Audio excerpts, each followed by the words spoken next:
का यार राघव, कौने दिन तू मरवई बा ए तरह हमेशा देर रात तक आपन आवारा दोस्तन के साथ गप्पे मारेला और हमेशा शाम तक बाहर घूमेला और हमरा भी जबरदस्ती अपना साथे घसीट लेवेला।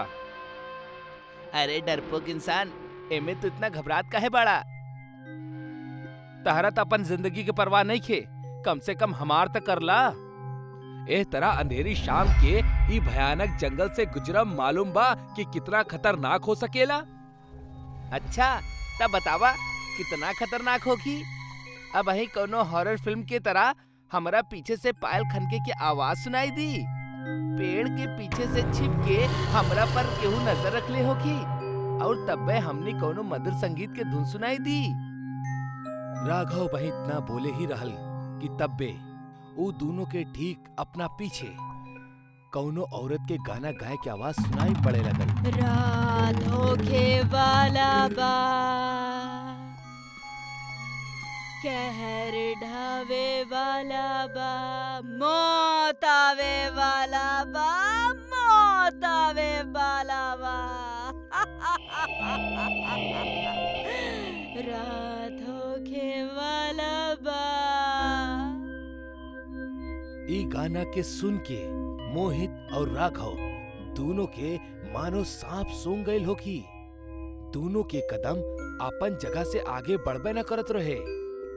तब बे मोहित कापत आवाज में राघव के बोलेला, राघव हम तोरा के मना कले रहनी ना, तेरा सूरज ढलक के बाद इस जंगल से गुजरल ठीक नहीं खे। देख लेला ना अंजाम। अब एमे भी भूत वाली बात छेड़ के का जरूरत रहे? का तू वक्त और हालात ना समझेला? अरे माफ करता यार, हमरा ना मालूम रहे कि जंगल में कोनो चुड़ैल भी हो सकेली। अब का करल जाओ? हमरा इस चुड़ैल के बारे में ज्यादा कुछ तो पता नहीं खे, लेकिन गांव वाले लोग बतावेले कि ये गाना गावे वाली चुड़ैल बिया, जे कवारन लेकन के देख के उनकरा अपन तरफ आकर्षित करे खातिर मायावी संगीत के उपयोग करेली, और जे केहू भी ई माया में फंस जाला ई चुड़ैल ओकरा के मार देवेली। यही से सीधे चला, तब्बे पीछे से ऊ चुड़ैल के संगीत बंद हो जाला और ऊ एगो डरावनी आवाज में बोले, का तू लोग आपस में खुसुर पुसुर करा ताड़ा? चुपचाप उल्टा कदम हमार तरफ आवा, चाहे अपन हाथ से जिंदगी गवावा।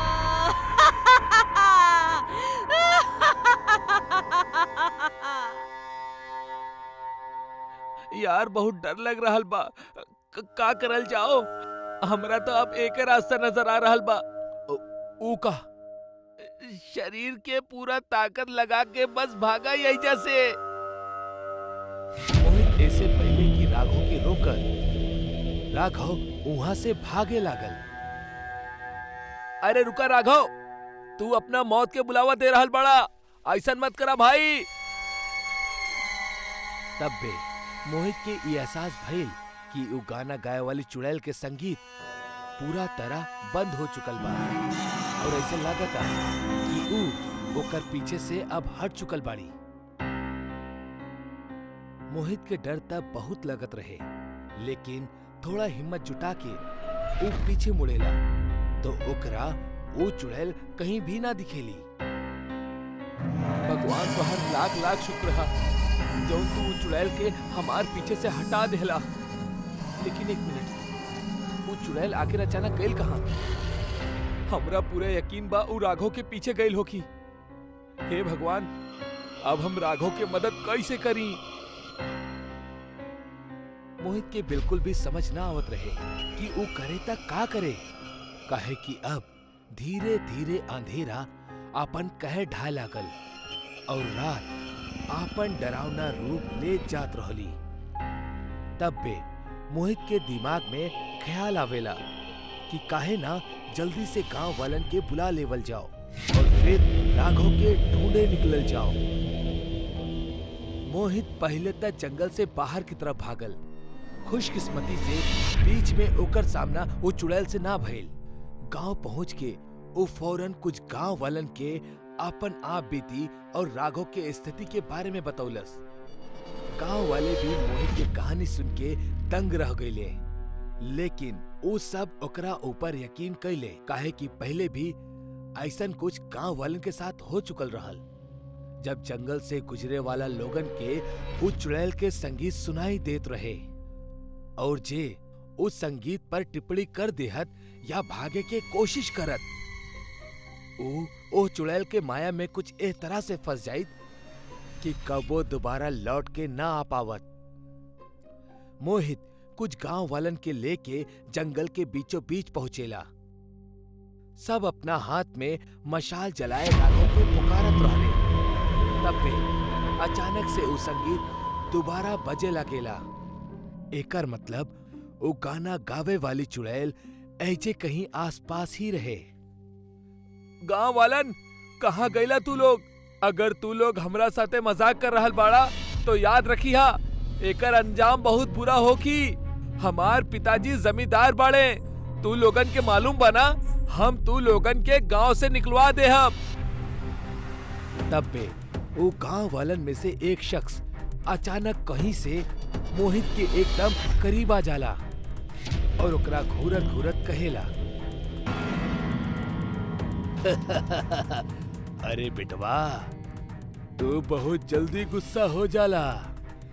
ये अंगूठी बहुत चमक रहल बाड़ी, एकरा के निकाल दा, कहीं अंधेरे में खो गइल त। ना, हम ये अंगूठी ना निकालब। ये हमार दादाजी हमरा के देले रहले और हमेशा पहने खातिर कहले रहले।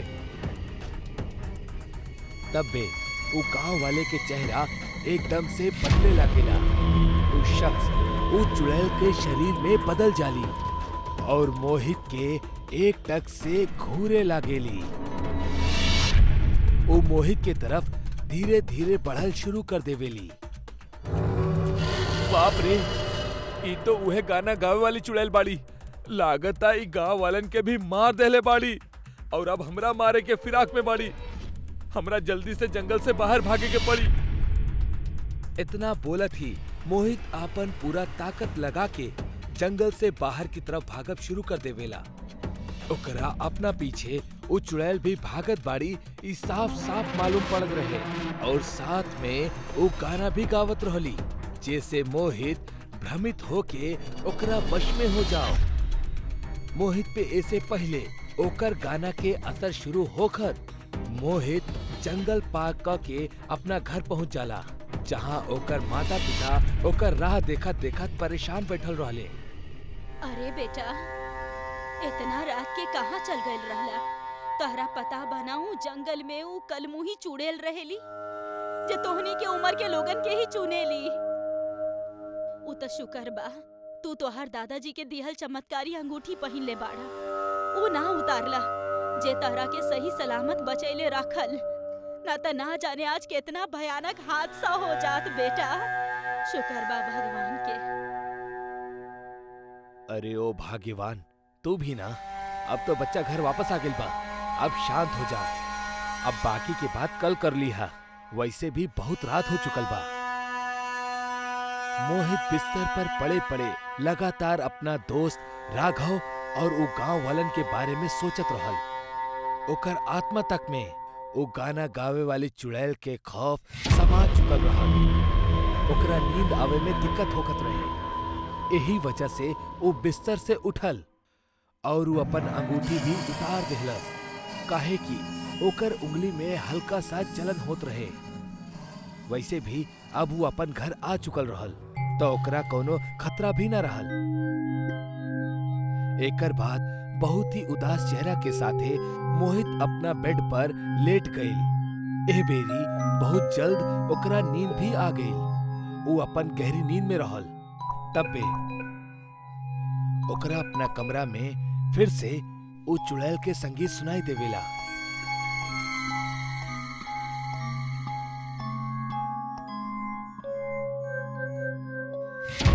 मोहित अपना बिस्तर पे एकदम अजीब तरह से छटपटाए लागेला और एकर साथ ई सीन यही जे एंड हो जाला। अब सुबह हो चुकल रहे।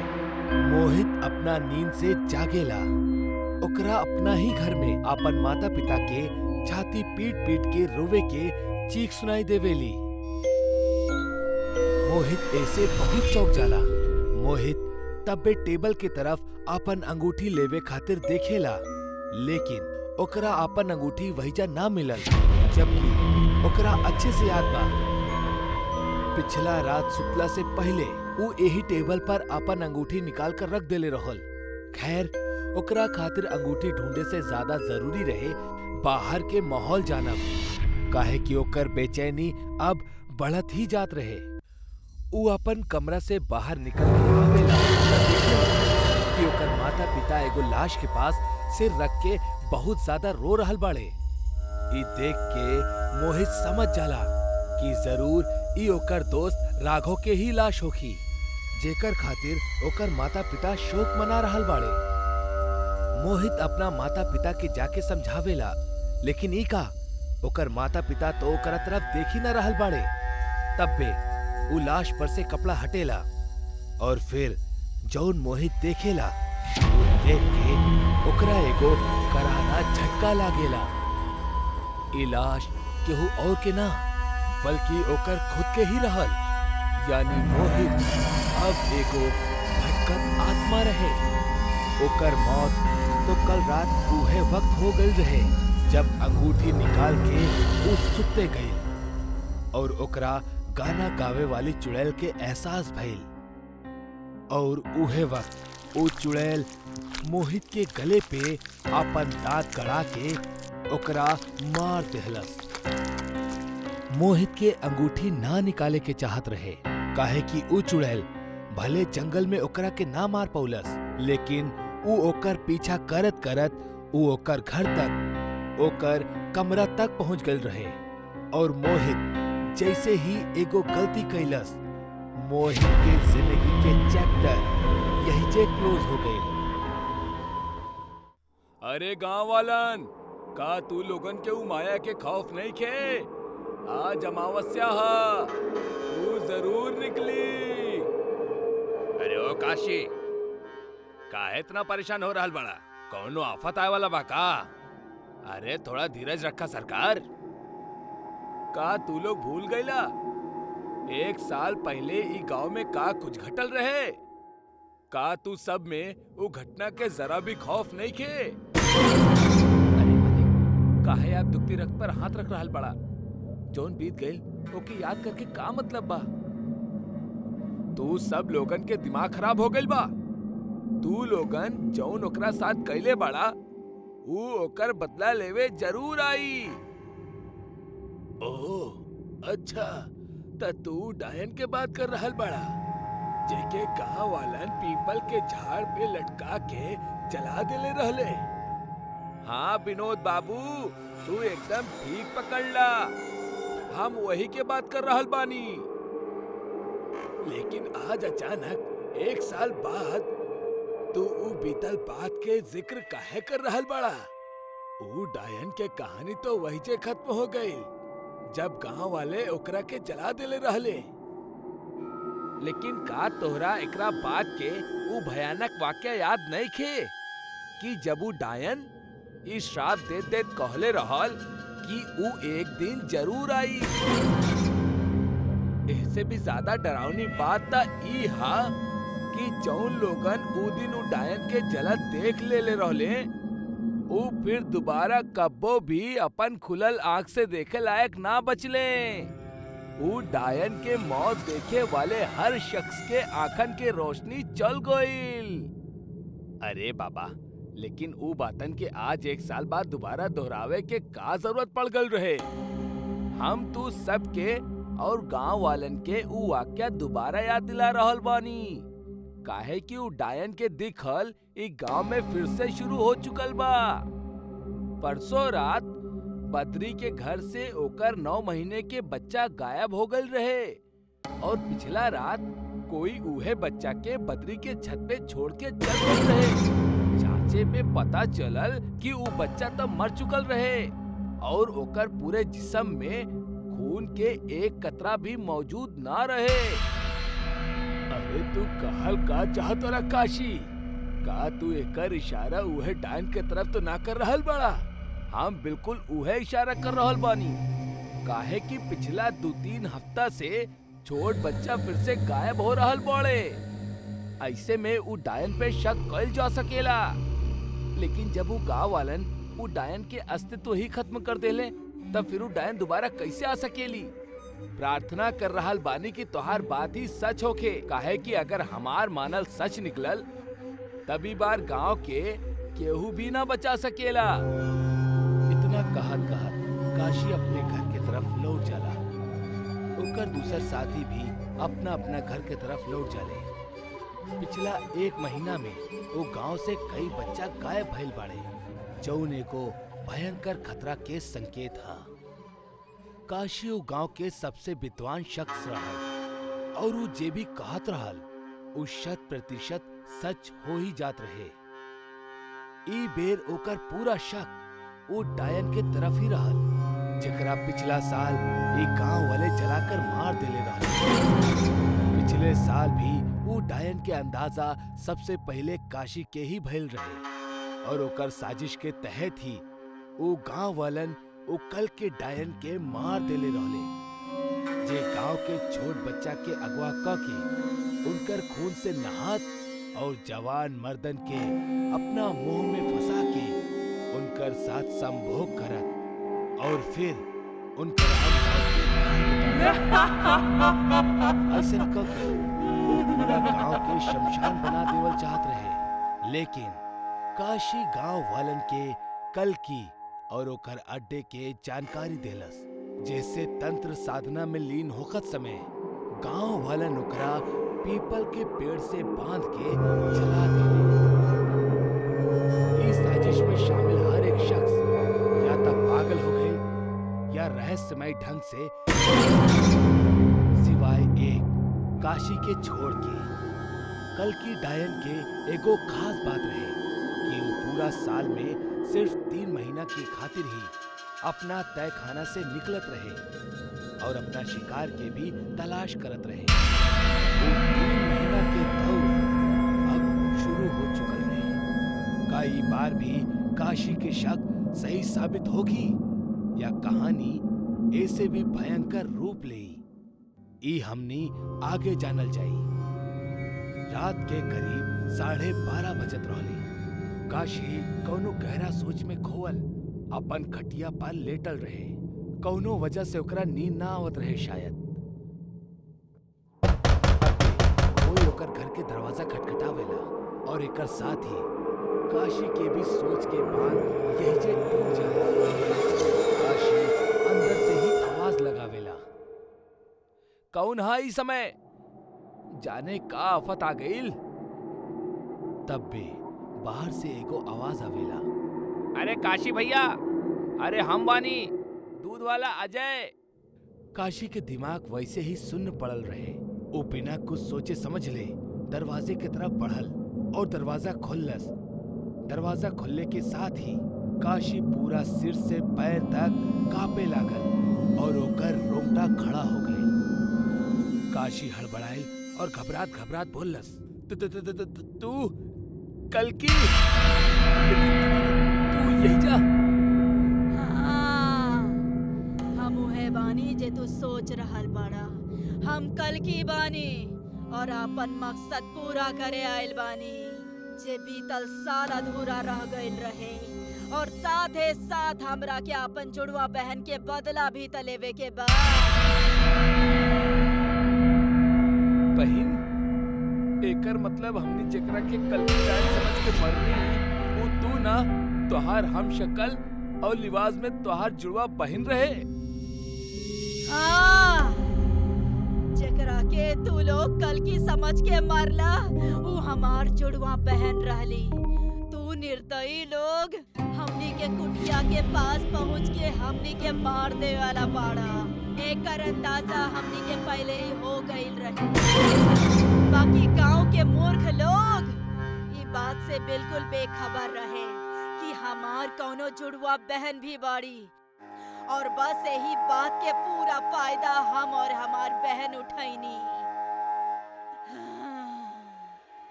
हमार बहन अब तक एगो ताकतवर डायन बनले ना रहली।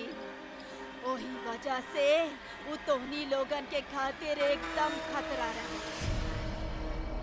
हम अपन बहन से वादा कैले रहनी ओकर मरे के बाद हम अपन काली विद्या के शक्ति से ओकरा के पुनर्जीवित कर देब। अफसोस हम ना कर पैनी और आज ठीक 1 साल बाद बरसात के पहला बूंद गिरत ही हम ही गांव में लौट आईनी और अगला 3 महीना में ये गांव के हम पूरा तरह से खंडहर बना देब। वो डायन के आप बेटी सुनला के बाद काशी अब धीरे धीरे पीछे हटे लागल और वो डायन ओके घूरत ओके तरफ बढ़त बोलस। अब जब तू हमार असलियत जान चुकल बाड़ा त तोहार जिंदा रहल हमार साजिश के खातिर खतरा बन सकेला। और वैसे भी बीतल साल तू ही गांव वालन के हमनी के खिलाफ उकसाइले रहला ना, और तोहार वजह से ही हम अपन बहन के खोई। हमरा के छोड़ दा, हम केहू के कुछ ना बताई। हम आज ही गांव छोड़ के चल जाए। तो हम तोहरा के कैसे छोड़ सकेनी? तोहार गांव छोड़े से हमरा के सुकून ना मिली, बल्कि तोहरा के दुनिया छोड़े के होई। काशी वो डायन से जिंदगी के भीख मांगे लागल, लेकिन वो डायन के इससे कौनो फर्क ना पड़े वाला रहे। वो तेजी से ओकर तरफ बढ़ल और एक झटके में अपन नुकीले नाखून से ओकर सीना के पार कर देलस और ओकर जिस्म से ओकर दिल निकाल लेलस। अगली सुबह गांव वालन के उ पीपल के पेड़ पे काशी के लाश लटकल मिलल, ठीक उहे तरह जौन तरह गांव वालन कल्कि की बहन के उ पेड़ पे लटकौले। इस दृश्य के खुलल आंख से देख पावल केहू के लिए भी आसान ना रहे, लेकिन काशी के मौत से गांव वालन के एक बड़ खतरा के संकेत मिल चुकल रहे। गांव वालन एक किस्सा पे तरह तरह के बात करे लगले। अरे किशन बाबू, काशी भाई के हालत के देख के ता हमके भरोसा ही ना हो रहल बा। अब हमने गांव वालन के भी बड़ा सावधानी से रहे के पड़ी, वरना ना जाने वो डायन के अगला शिकार के होई। एक घटना के बितले 10 दिन गुजर चुकल रहले और आज 11वीं रात रहे। गांव के सुनसान बस्ती में अचानक पायल के खनखन भइल, जैसे कुछ लोगन के नींद खुलल, लेकिन कुछ अभी भी गहरी नींद में सुतत रहले। जागल सारा लोग बिस्तर पकड़ के भगवान के नाम जपे लगले और वही जेकर घर के दरवाजा खुलल छूटल रहे, कल की वो घर में दाखिल होकर वही जब मौजूद सब लोगों की जान से मार दिया और फिर बड़ा सुकून से उनकर खून पिए लगा। अगला दिन गांव के खेत में दिन दहाड़े भयंकर आग लग गई, जैसे बहुत से किसान आत्महत्या कर ले। तक कुछ लोगन गांव छोड़े के फैसला कर ले। गांव वालन के पिए के पानी मिले वाला एकमात्र वो कुआं भी अंदर से जहरीला हो गई। पूरा गांव में मातम के माहौल छा गई। गर्भवती महिला के बच्चा पेट में ही मर गई। गांव वालन की दर्दनाक घटना के पूरा जिम्मेदार उहे डायन के ठहरौले और सब लोगन ई मान ले कि उनकर गांव के जरूर केहू के हाल लागल बा। यही सोच के एक सप्ताह में पूरा गांव खाली हो गई और आज एक खौफनाक किस्सा के 11 साल गुजरला के बाद भी अगर केहू भूलल भटकल गलती से भी वो गांव में जाए के हिमाकत करत तब ओकरा गांव के प्रवेश के मोड़ पे काशी के आत्मा दिखाई दे जे उनकरा अंदर जाए से रोकेली। लेकिन जे काशी के बात के नजरअंदाज क के गांव के भीतर एक बार दाखिल हो जाला, वो कबो दोबारा लौट के ना आवेला और उहे गांव के भूतिया वातावरण में कहीं भटक के रह जाला। रीमा और सोम ई दू चोर रात के समय गांव-गांव घूम के चोरिया करत रहले। दोनों के एमे बहुत मजा आवत रहल। एक रात ऐसे ही चोरी करे के इरादा से रीमा और सोम एक गांव में आ पहुंचले। दोनों एक पेड़ के नीचे बैठ के गांव के देखे लगले। गांव दिखे में छोटा रहल, पर घर बहुत अच्छा और बड़ा रहल। देख रहल बड़ू रीमा, गांव के सब लोग बहुत पैसा वाला दिख रहल बड़े। ये गांव तो हमनी के एक ही रात में अमीर बना दी। लेकिन ये अमीर लोग बहुत चालाक हो खेले, इनकर घर में चोरी कैल आसान ना हुई। अरे तू ओकर चिंता मत करा, हमरा लगे एगो तरकीब बा। ई गांव के अमीर लोग बहुत डरपोक हो खेले। हमनी इनकरा के नकली चुड़ैल बन के डरावल जाई और फिर लूट लिहल जाई। ई तो बहुत अच्छा आइडिया बा। अब इनका नकली चुड़ैल से क्यों ना बच। इतना कह के रीमा चुड़ैल की तरह हंसे लगल और बारिश शुरू हो गई। गांव में गुरुनाथ नाम के एगो आदमी अपना बीवी के साथ रहत रहे। वो बहुत अमीर ना रहे, पर पैसन के कोनो कमी भी ना रहे। वो रात वो दोनों घर में गप्पा लड़ावत रहले। तब बे घर के लाइट चल गई।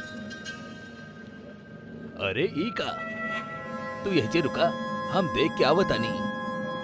शायद बारिश की वजह से चल गई होगी।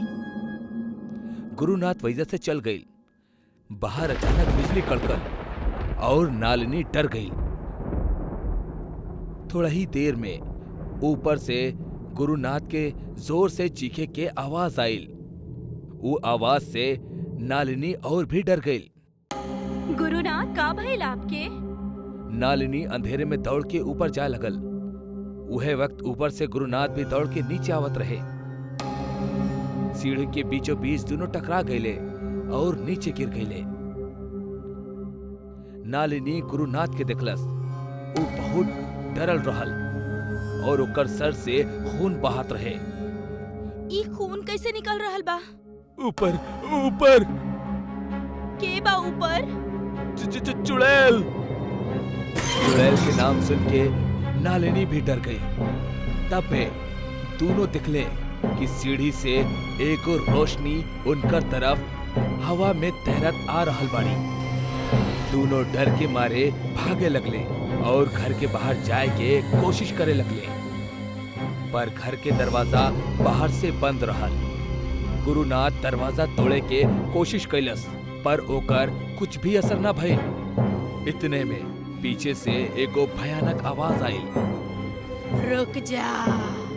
दोनों पीछे मुड़ के दिखले तब वहीजा एगो चुड़ैल हाथ में मोमबत्ती लेके खड़ल रहली। ओ मोम के रोशनी में ओकर डरावना चेहरा बहुत ज्यादा भयानक लागत रहे। भागे के जरूरत नहीं खे। अगर जैसन हम कहतानी वैसन तू लोग ना कैला तो हम तोहनी दोनों के मार डालब। तू जौन कहबू ऊ हम करब, पर हमके जायदा प्लीज। हाँ, अच्छा बात बा। इतना कह के चुड़ैल हंसे लागल। ओकरा बाद चुड़ैल अपन एगो हाथ खिड़की की ओर बढ़ौलस और अपन उंगली हिलावे लागल। जैसे ही चुड़ैल उंगली हिलौलस, एगो बड़ा सा बैग खिड़की से उड़कर अंदर आ गई और चुड़ैल के सामने जमीन पे गिर गई। ये देख के गुरुनाथ और नालिनी बहुत ज्यादा डर गईले। तोहनी के सारा पैसा और सामान लेके ई बैग में डाल दो। दोनों एक दूसरे के तरफ देख के सोचे लगले। उतने में चुड़ैल चिल्लाए लगल। जल्दी करा, ना तो ये आग से तोहनी दोनों के जला दे। गुरुनाथ जाके बैग के उठौलस और भागत भागत पैसा लेवे चल गए। चुड़ैल वहीचे खड़ा रह के नालिनी के घूरत रहे। नालिनी चुड़ैल के ऊ भयानक चेहरा के देख के डरत रहली। अचानक खिड़की से जोर के हवा आयल और चुड़ैल के साड़ी उड़े लागल। नालिनी की नजर चुड़ैल के पैर पे गई। वो देखलस कि चुड़ैल साड़ी के अंदर जीन्स पहनले बाड़ी। नालिनी के चुड़ैल पर शक होखे लागल। ई चुड़ैल तो कोनो लड़की लागेली जे चोरी के इरादा से जाए बाड़ी। हमरा ई बात गुरुनाथ के बतावे के होई। नालिनी चुपके से अपन चप्पल उतरलस और वो मोमबत्ती पे दे मरलस। एकर वजह से मोमबत्ती बुझ गई और घर में अंधेरा हो गई। अंधेरा होखत ही नालिनी गुरुनाथ की तरफ भागे लगल। गुरुनाथ, रुक जाई, ई नकली चुड़ैल बाड़ी। चुड़ैल भी ओकर पीछे भागे लगल, पर अंधेरा के वजह से ओकर सर कौनो चीज से टकरा गई और वो नीचे गिर गई। घर के लाइट फिर से आ गई। चुड़ैल के आवाज सुन के गुरुनाथ और नालिनी ओकर पास आइले। चुड़ैल जमीन पे चुपचाप पड़ल रहे और अब साड़ी के अंदर के जीन्स साफ नजर आवत रहल। अरे ई त नकली चुड़ैल ह, त ई ऊ बैग कैसे हवा में उड़ौलस? चुड़ैल की आवाज सुन के सोम घर के दरवाजा खोल के अंदर आ गई और सीधा जाके चुड़ैल के पास बैठ गई। रीमा, तू ठीक था बाड़ू? का भइल तोरा? अच्छा, मतलब तू भी एकरा साथ बड़ा। हम अब पुलिस के बुला के तू दोनों के अंदर करवाओ तानी। जैसे ही गुरुनाथ फोन के तरफ बढ़ल, बाहर जोर से बिजली कड़कल और चुड़ैल गुरुनाथ के पैर पकड़ लेहलस। गुरुनाथ एकदम से चौंक गई। चुड़ैल के शरीर धीरे धीरे हवा में उड़े लागल। ई देख के नालिनी और गुरुनाथ के साथ साथ सोम भी डर गई। काहे कि ओकरा पता रहल कि साड़ी के अंदर त रीमा रहल। अरे ई का हो रहल ह? ई त आम लड़की बाड़ी जे नकली चुड़ैल बनले रहली। रीमा? चुड़ैल हवा में खड़ा हो गई। कौनो रीमा नहीं खे यहाँ। ई पैसा के बैग हमरा के दे दाना ता हम तोहनी सबके मार डालब। गुरुनाथ डरत डरत कहलस, हम न देहब। नालिनी, ई जरूर इनकर कोनो नया चाल होखी। का कहला? चुड़ैल गुस्सा में आके गुरुनाथ के हवा में उठा देहलस और दीवार पे फेंक देहलस। चुड़ैल ऊ बैग के उठौलस और बाहर आसमान में गायब हो गई। सोम दौड़त दौड़त बाहर आई और चुड़ैल के दिशा में देखे लागल। सोम के खुद के आंख पर यकीन न होखत रहे, काहे कि ओकर दोस्त जो नकली चुड़ैल बनल रहे, वो अब असली चुड़ैल के रूप लेके इंसानन के मारत रहे। वो हादसा के बाद गांव में चुड़ैल के वजह से बहुत लोगन के मौत हो गई, काहे कि लोग ओकर जींस देख के और ओकरा नकली चुड़ैल मान के ओकरा पैसा देवे से इनकार कर देत रहले।